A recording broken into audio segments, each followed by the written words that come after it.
천만 명 정도가 본 영화가 있습니다. 택시 운전사라는 영화인데요. 혹시 그 영화 보셨나요? 네.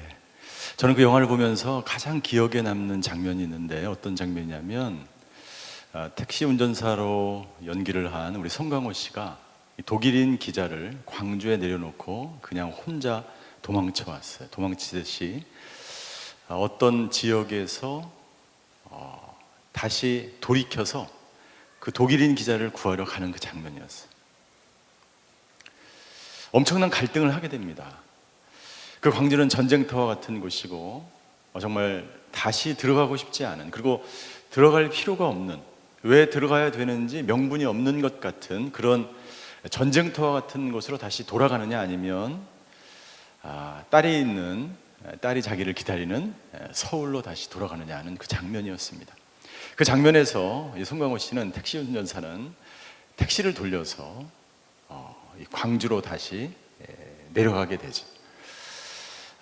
택시 운전사로서의 본분을 다하는 것이고, 자기가 두고 온, 자기가 태운 자기 택시 안에 손님을 방치하고 거기 버려뒀다는 깊은 죄책감에 그는 다시 광주로 향하게 되죠. 저는 그 장면을 보면서 송강호 씨가, 이 택시 운전사가 택시비보다 더 중요한 것, 자기의 위험을 무릅쓰고 가야만 하는 그것은 바로 한 영혼을 향한 사랑이고, 자기가 이 세상을 살아가면서 택시 운전사로 적용을 하는 거예요. 제가, 하나님이 나를 불러주셨는데 내 인생 가운데 찾아온 이 손님을 내가 버렸다고 하는 심한 죄책감, 이것 때문에 다시 돌아가게 되는 것이죠.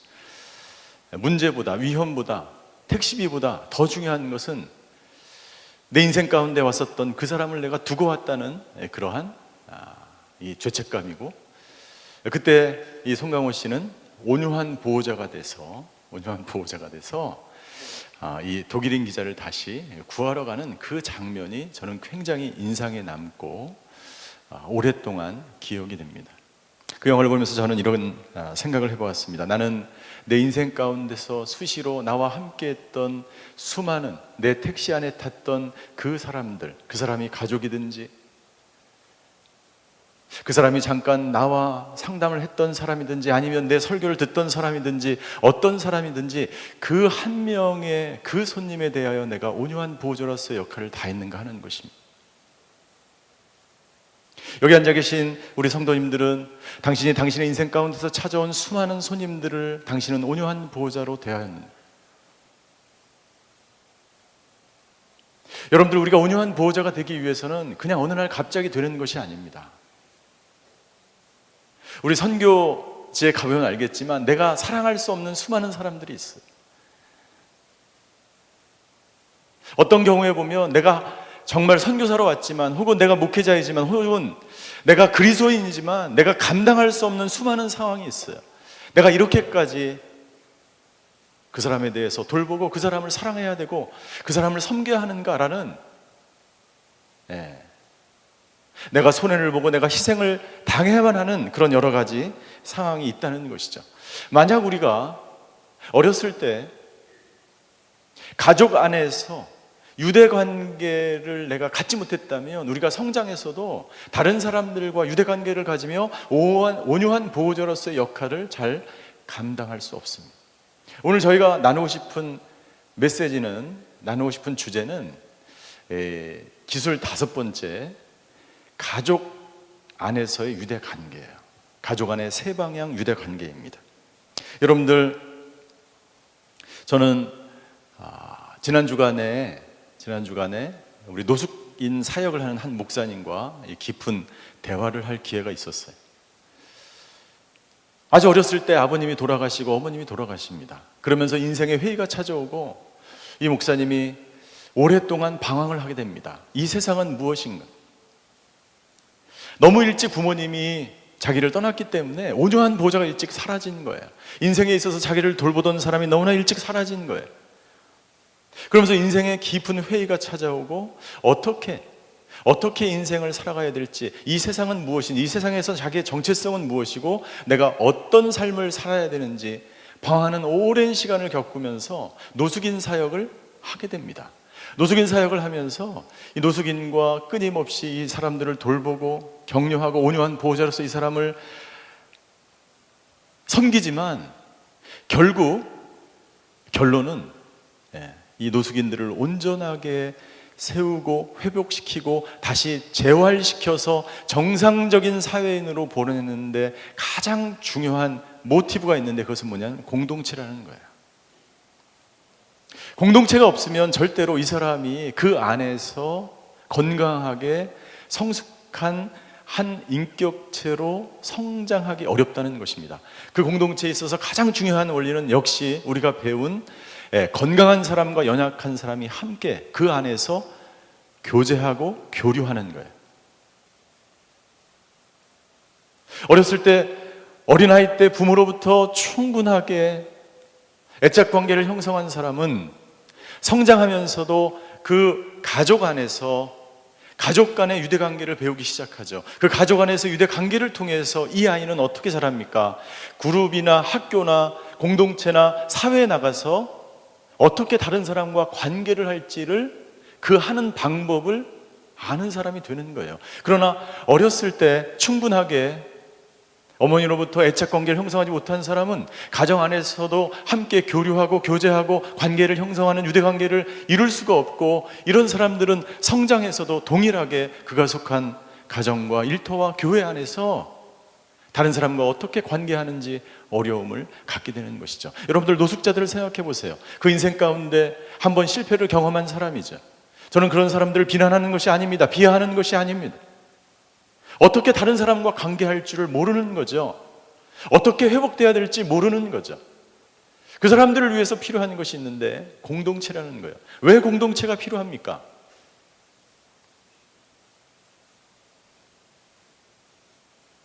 공동체 안에서 내가 어렸을 때 배우지 못한 가족 안에서의 관계를 배울 수 있기 때문이에요.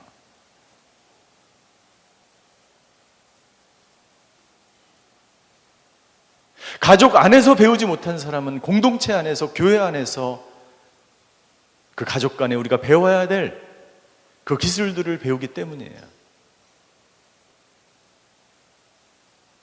심지어 어떤 사람은 세상을 떠나서, 사회를 떠나서 격리된 상태에서 이 유대 관계를 배우기 위해서 별도로 공동체를 이루며 살아가는 공동체들이 있어요. 아미시 공동체가 그런 것이죠.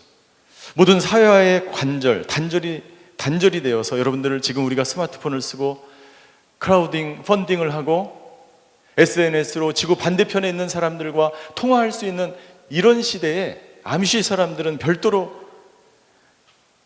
세상적 이기적인 문명과 차단되어서 살아가고 있습니다.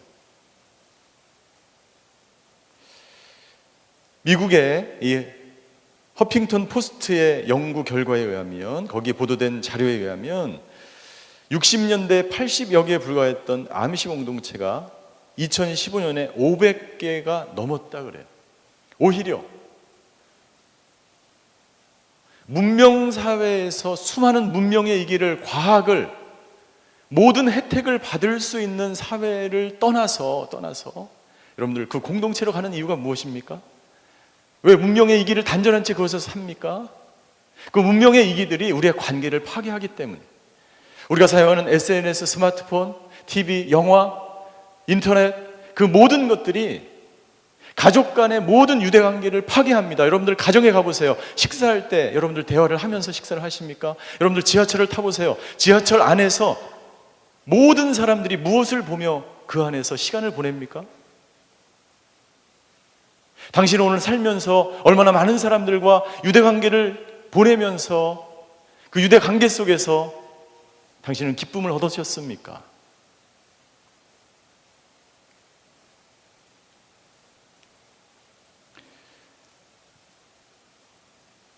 만약 우리가 어렸을 때 가족 안에서 유대관계를 경험하지 못했다면 우리는 성장하면서 또래 집단과 그리고 이웃들과 함께 교류하며 교제하는 데 어려움을 느낄 거예요. 이 아이는 성장하면서도 건강하게 다른 사람과 교제하는 것을 힘들어하고 결국 이 아이는 소속감을 느끼지 못하게 되죠. 외톨이가 되는 거예요. 혼자 사는 거예요. 우리가 어렸을 때 가장 중요한 것이 가족의 관계라면 우리가 성인이 되어서 중요한 것이 바로 공동체와 직장과 우리가 사는 일터 안에서의 관계예요. 일 때문에 힘든 것이 아니라 관계 때문에 힘들어 하잖아요. 오늘도 얼마나 많은 사람들과 부딪히면서 힘들고 어렵게 여기까지 오셨어요. 어린아이에게 중요한 것이 애착이라면 성인에게 있어서 중요한 것은 소속감이에요.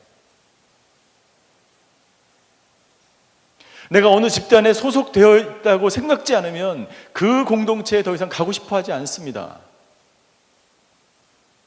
그러나 내가 거기에 소속감을 가지고 모든 사람들이 환영하고 그곳에 내가 가서 기쁘고 그리고 모든 사람들이 나를 환영해주고 나도 그 사람들을 받아들일 만한 그런 포용력이 있고 우리가 함께 소속감을 누리면서 공동체를 이뤄나간다면 모든 사람들이 그 공동체에 오게 될 거예요.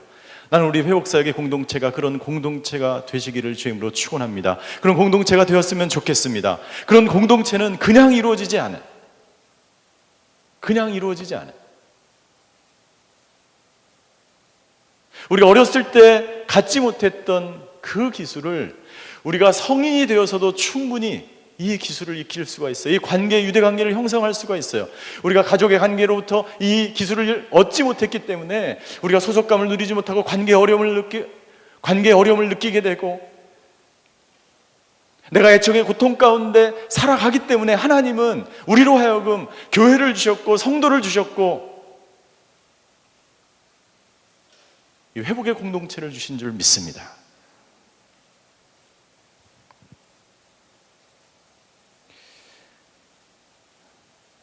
에덴 동산에서는 온전한 가족의 유대관계가 이루어졌습니다.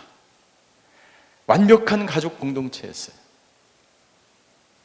인간이 죄를 짓기 전 상태였기 때문에 모든 사람들에게 기쁨이 흘러넘쳤어요. 우리가 찬양한 것처럼 기쁨이 흘러넘쳤어요. 모든 피조물과 생물들과 모든 살아가는 모든 것들이 기쁨이 흘러넘쳤어요.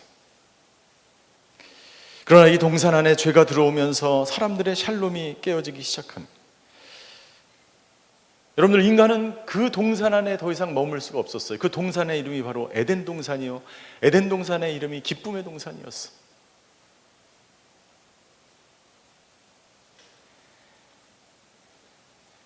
그래서 어떻게 되었습니까? 그래서 오랜 시간이 흐른 이후에 하나님은 당신의 아들 독생자 예수 그리스도를 이 땅 가운데 보내주셔서 기쁨이 에덴 동산에서 사라진 결과, 결정적으로 나타난 결과가 무엇입니까? 사람들의 관계가 깨어진 거예요. 하나님과 인간의 관계가 깨어지고 너와 나의 관계가 깨어지고 나와 나의 관계가 깨어지고 나와 피조물과의 관계가 깨어진 거죠. 그래서 예수님이 이 땅 가운데 오셨습니다. 오셔서 하신 일이 뭐예요? 하나님과 우리 간에 화평의 죄물이 되셔서 화평케 하시는 역할을 예수님께서 하신 거죠. 오늘 이 시간에 만약 저와 여러분들 가운데 관계에 힘들어하고 관계가 깨져서 과거에 그런 힘들고 어렵고 고통스러운 관계가 있었다면 오늘 이 시간에 여러분들 안에 모든 관계가 회복되는 놀라운 역사가 있게 되기를 주임으로 축원합니다. 오늘 저희가 읽은 본문에 보면 그 광경이 나오는 거예요. 성경 곳곳에 여러분들, 예수님은 이 땅 가운데 오셔서 온유한 보호자가 되셔서 많은 사람들이 온유하게 어떻게 살아가는지 모범이 되셨어요.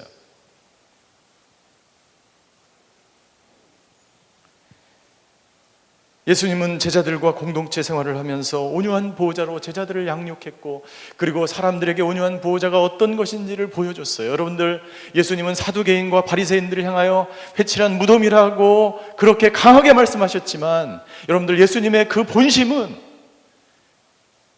메시아를 부인하고 부정하는 그 사람들도 구원받기를 원하는 마음 때문이었어요.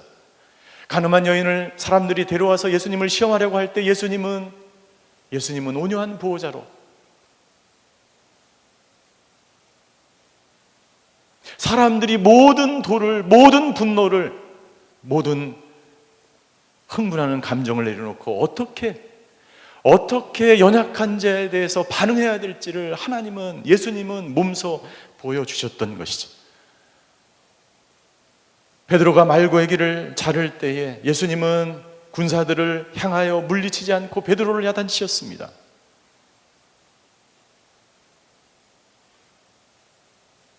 여러분들, 우리는 예수님처럼 온유한 보호자로 그렇게 예수님이 본을 보여주셨던 것처럼 우리는 그렇게 살아야 하죠. 오늘 본문에 보면 이삭의 이야기를 통해서 우리는 온유한 보호자가 어떤 사람인지를 깨닫게 됩니다. 여러분들, 이 본문의 말씀은 이 성경에 보면 이삭에 관한 얘기가 별로 없어요. 아브라함의 하나님, 이삭의 하나님, 야곱의 하나님, 그 문장은 반복되고 많지만 이삭에 관한 스토리는 야곱보다, 아브라함보다, 요셉보다 거의 없습니다. 그런데 오늘 이삭이 어떤 사람인지를 나타내는 정확한 이 본문의 구절이 등장하죠. 그것이 26장 한 장이에요. 유대 땅 팔레스타인에 가뭄이 듭니다. 그래서 이삭은 사람들을 데리고 가뭄이 없는 땅으로, 이방인 땅으로, 그랄이라는 지역, 그쪽 가까이로 이렇게 내려가게 되죠. 그런데 하나님께서 이삭에게 나타나셔서 말씀하십니다. 내가 너를 축복하겠다. 하나님이 이삭을 축복하셔서 오늘 저희가 읽은 26장에 보면 12절에 이렇게 되어 있어요. 이삭이 그 땅에 곡식을 심고 그 해에 100배를 거두었습니다. 여호와께서 그에게 복을 주셨기 때문입니다. 이삭은 부자가 되었습니다. 그리고 점점 더 부유해져서 마침내 아주 큰 부자가 됐어요. 그 지역에서 가장 큰 부자가 됐어요. 부유한 사람이 됐어요. 그런데요,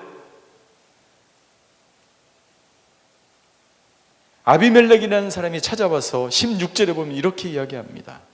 16절, 아비멜렉이 이삭에게 말했습니다. 우리를 떠나거라. 내가 너무 강해져서 우리가 감당할 수가 없다. 이삭이 너무나 부자가 됐고 너무나 강해졌기 때문에 그 지역에 있는 사람들이 시기와 질투가 났습니다. 그리고 이 지역을 떠나라고 이야기합니다. 그러자 이삭이 어떻게 했을까요? 이삭이 어떻게 했습니까? 이삭이 17절을 보면 이삭이 그곳을 떠나 골짜기에 진을 치고 거기서 살았어요. 말없이 떠납니다. 그리고 그곳에서 우물을 파기 시작했는데, 여러분들, 그 당시에 우물은요 생존에 관계된 것이었어요. 광야와 같은 그 시대에 더욱이 가뭄이 들었기 때문에 우물이 없다는 것은 생존할 수 없다는 거예요. 가축도 사람도 생존할 수 없어요. 그래서 사람들은 가는 곳마다 우물을 팠습니다. 이삭이 가는 곳마다 우물을 팠는데, 문제는 뭐냐면 20절을 한번 보십시오. 20절, 그런데 그랄의 양치기들이 이삭의 양치기들과 싸우면서 말했습니다. 이 물은 우리 것이다. 이 때문에 이삭은 그 물을 에색, 다툼이라고 불렀습니다. 그들이 이삭과 싸웠기 때문입니다. 우물 때문에 다툼이 일어났어요. 역사적으로 여러분들, 수많은 전쟁은요 우물 때문에 싸웁니다. 생존하기 위해서 싸웁니다. 영토를 위해서 싸웁니다. 먹을 것을, 경제 때문에 싸우는 거예요. 그 싸움 이면에는 강대국들의 치열한 논리가 있는 거예요. 절대로 손해를 보지 않습니다. 그것이 인간의 논리예요. 그런데 이삭은요, 한 번 떠나와서 우물을 팠는데 그 땅의 사람들이 와서 이삭에게 이렇게 이야기합니다. 이 물 우리 거야. 여러분들, 그 사람들 거예요? 이삭의 거예요? 이삭의 거죠.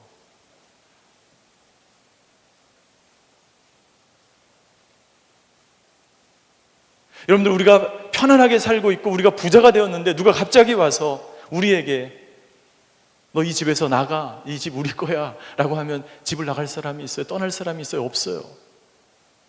이삭은요 그냥 말없이 또다시 두 번째 떠납니다. 그런데요, 이삭의 종들이 또 옮겨가서 골짜기를 파는데 신선한 물이 나오기 시작했어요. 떠났죠. 그런데 21절 어떻게 됩니까? 21절 이삭의 종들이 다른 우물을 팠는데 그랄의 양치기들과 다시 그 우물 때문에 싸웠어요. 그래서 이삭은 그 우물을 신나라고 부릅니다. 신나는 넓은 곳이에요. 그래서 이삭이 또 어떻게 했습니까? 또 떠났어요. 어떻게 보면 이삭은 바보 같아요. 바보 같아요. 어떻게 보면 이삭은 힘이 없는 것 같아요. 그런데요, 여기에 놀라운 진리가 있어요. 여러분들 세 번째 우물을 팠을 때 또다시 그곳을 떠나서 22절에 보니까 이렇게 돼 있어요. 22절 같이 읽겠습니다. 시작. 이삭이 그곳에서 옮겨 또 다른 우물을 팠습니다. 이번에는 아무도 싸움을 걸어오지 않았습니다. 그래서 이삭이 이제 여호와께서 우리 자리를 넓게 하셨으니 우리가 이 땅에서 번성할 것이다 하며 그 우물의 이름을 르호봇이라고 했습니다. 여러분들, 그 그랄의 사람들, 이방 사람들이 왜 더 이상 여러분들 계속해서 이것은 우리 우물이다, 여기를 떠나라, 이것은 내가 팠다, 내 땅이다라고 이야기했는데 세 번째 우물을 팔 때 왜 이방 사람들이 찾아와서 자기 것이라고 말하지 않았을까요? 왜 그랬어요? 네? 이거 마치면 제가 관계기술 책을 드리겠습니다. 왜 그랬어요? 네? 크게. 관계가 좋아졌기 때문에, 이삭이 계속 양보해서 관계가 회복됐기 때문에. 그거 70점. 제가 원하는 답은 아니었어. 굉장히 좋은 아이디어죠. 관계가 회복된 거죠. 근데 왜 관계가 회복됐을까요? 이삭이 양보했기 때문이죠. 그래서 어떤 일이 발생했습니까?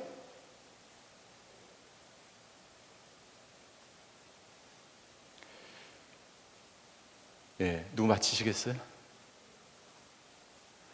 이방인들에게 생존할 수 있는 우물이 생긴 거예요. 이방인들에게 자기 우물이 생긴 거예요. 가축을 먹일 수 있고 농사를 지을 수 있고 자신들도 먹을 수 있는 그 우물이 생겼기 때문에 더 이상 이삭을 쫓아다니면서 괴롭힐 필요가 없었던 거예요.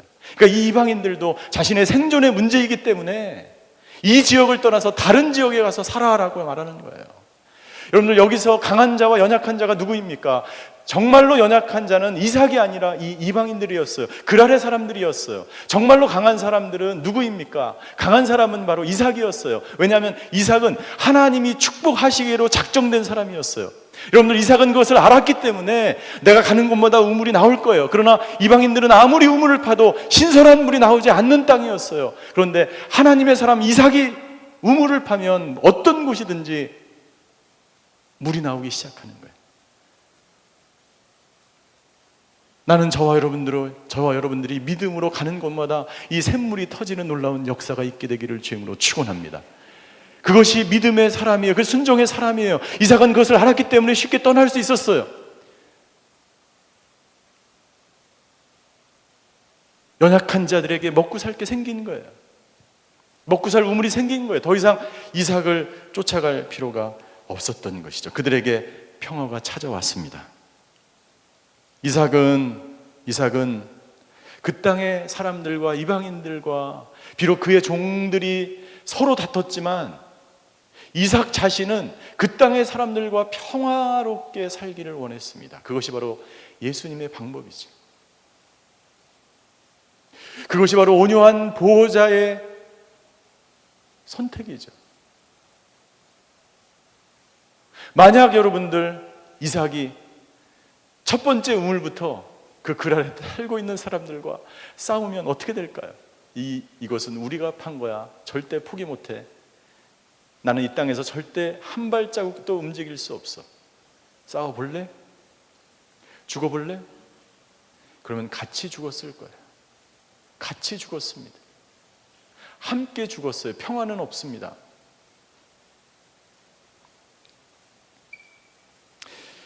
여러분들,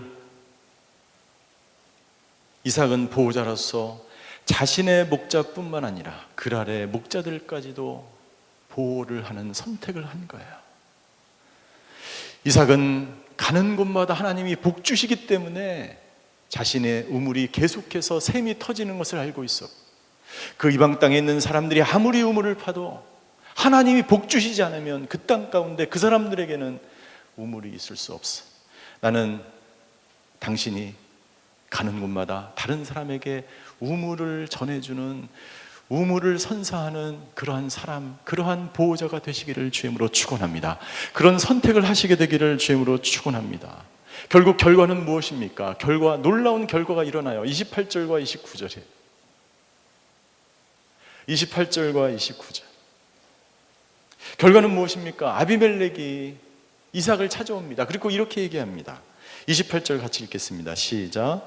그들이 대답했습니다. 우리는 여호와께서 그대와 함께 하시는 것을 보았습니다. 그래서 우리는 우리들 사이 곧 우리와 이삭 사이에 맹세가 있어야겠다라고 생각했습니다. 우리는 그대와 언약을 맺었으면 합니다. 29절 같이 읽습니다. 우리가 당신을 건드리지 않고 항상 잘 대주고 평화롭게 보내주었던 것처럼 당신이 우리를 해치지 않게 말입니다. 당신은 여호와께 복을 받은 사람입니다. 여러분들 29절은 약간 이상하죠? 여러분들 아비멜렉이 그런 적이 없죠? 예? 항상 3번이나 뺏었죠? 그러나 여러분들 가해자들은요 항상 어떻게 합니까? 자기가 가해한 것을 모릅니다. 자기가 어떻게 가해한 것을 모릅니다. 항상 자기는 너를 위해서 내가 이렇게 했다고 합니다. 평화를 주었다고 합니다. 그러나 그렇지 않았죠.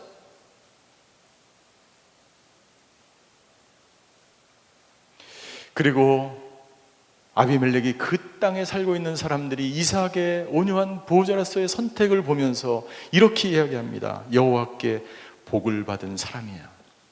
이삭, 당신은 여호와께 복을 받은 사람입니다. 여러분들, 온유한 보호자는 건강한 성숙한 그리스도인은 그 땅 가운데 평강을 가져오는 사람이에요. 그리고 다른 사람들로부터, 세상 사람들로부터 당신이 하나님과 함께 하심을 우리가 보겠습니다. 당신이 복 받은 것을 내가 눈으로 목도합니다라는 말을 듣게 됩니다. 그리고 평화를 선택한 이삭을 통해서 그 땅에 살고 있는 사람들도 평화를 선택하게 하는 것이죠. 여러분들, 이삭은 그 지역의 공동체 안에서 강한 자와 연약한 자가 하나 되고 하나님이 기뻐하시는 선택을 통해서 그 지역 가운데 샬롬을 이루어 나간 것을 우리는 보았습니다. 우리가 원하는 공동체, 그것은 헤세드 공동체, 은혜의 공동체, 문제보다도 관계를 소중히 여기는 공동체, 끊임없이 예수님께서 저와 여러분들을 끝까지 추적하며 사랑하셨던 그 사랑으로 상대방의 연약한 점을 끝까지 참아내며 인내하며 사랑해주는 공동체. 가장 이상적인 공동체는요, 여러분들, 서로 너와 내가 생명을 주고받는 공동체예요. 상처를 주고받는 것이 아니라, 가해자와 피해자가 존재하는 공동체가 아니에요. 내가 그곳에 있음으로 말미암아 생명이 오고 가는 공동체, 그런 공동체가 바로 헤세드 공동체요, 회복의 공동체요. 그런 공동체를 이루어 나가려면 바로 가족 간의 유대관계가 그 공동체 안에 넘쳐야 돼요. 왜 노숙인들에게 공동체가 필요합니까? 그들이 어렸을 때 갖지 못했던 가족 안에서의 돌봄이 필요하기 때문이에요. 노숙인들은 연약한 자죠, 분명히. 그러나 누군가 강한 사람이 그 사람들을 끼어안고 그 사람들의 연약한 상태와 연약한 육체와 연약한 그 모든 것들을 끌어안고 그 사람들을 돌볼 수 있다면 그 공동체는 은혜의 헤세드의 공동체가 되는 것이죠. 여러분들, 어린아이들은 인생의 다음 단계로 나아갈 수 있기 위해서 다른 또래들이 필요하고, 그리고 부모들 역시 계속해서 필요하죠. 성인은 노인이 필요하고, 노인은 다시 어린아이가 필요합니다. 이 다세대 공동체가 바로 가족 간의 유대관계가 넘쳐야만 가능한 것이죠. 가족 안에 생명을 주고받고 소속감을 느끼고 그 안에서 애착을 느끼며 함께 공동체를 이루어 나가시는 저와 여러분들이 되시기를 주임으로 축원합니다. 여러분들의 가정이 그런 유대관계가 넘치게 되기를 주임으로 축원합니다. 이삭처럼 내가 희생을 당하지만, 내가 내 우물을 빼앗길지라도 그것을 내려놓을 때 하나님께서 더 큰 축복을 경험했던 이삭처럼 그런 아름다운 선택을 저와 여러분들이 하시게 되기를 주임으로 축원합니다. 기도하시겠습니다.